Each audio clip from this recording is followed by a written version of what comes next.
Alors c'est plus compliqué que pour les produits phytosanitaires. Effectivement, les produits biocides, ils sont répartis entre différents types de produits. Donc on a les protections du bois, les insecticides voilà, pour les maisons domestiques, on a les peintures, on a différents types de produits et c'est très compliqué, je pense, pour sortir ces données.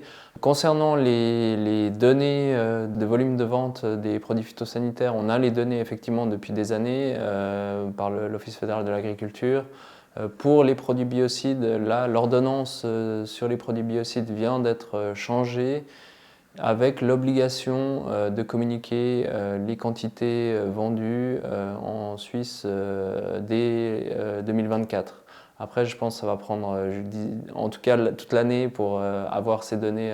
Elles seront disponibles qu'en 2025. Surtout, on a une harmonisation avec l'Europe pour l'autorisation des substances et donc au niveau du marché, il faut aussi prendre en compte toutes les importations.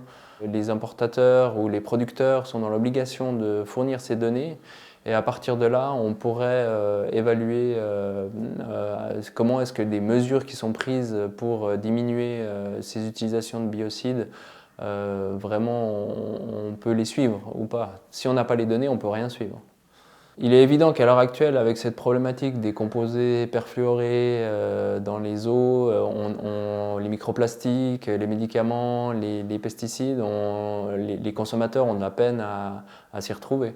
Après, il faut un peu séparer des dynamiques différentes entre des composés comme les PFAS qui sont là aussi des fois par des dépositions atmosphériques, qui ont différentes sources et puis qui restent très longtemps dans l'environnement avec des produits comme les produits phytosanitaires qui ont une certaine dynamique de courte durée où on peut lutter aussi avec des mesures agricoles assez fortement là contre. Donc après, ce n'est pas les mêmes substances et puis les mesures à prendre pour limiter les risques ne sont évidemment pas les mêmes.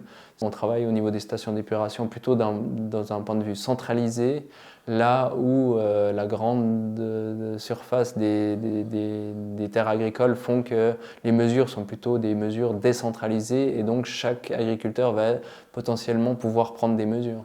L'EAVAG, donc l'Institut de recherche des EPF sur l'eau, a lancé une campagne de mesure l'année passée sur des bassins versants plus urbains pour notamment regarder un peu plus en détail ces insecticides dont je vous parlais qui étaient assez toxiques pour les organismes aquatiques et feront la comparaison, donc les chercheurs, entre le milieu urbain et le milieu rural.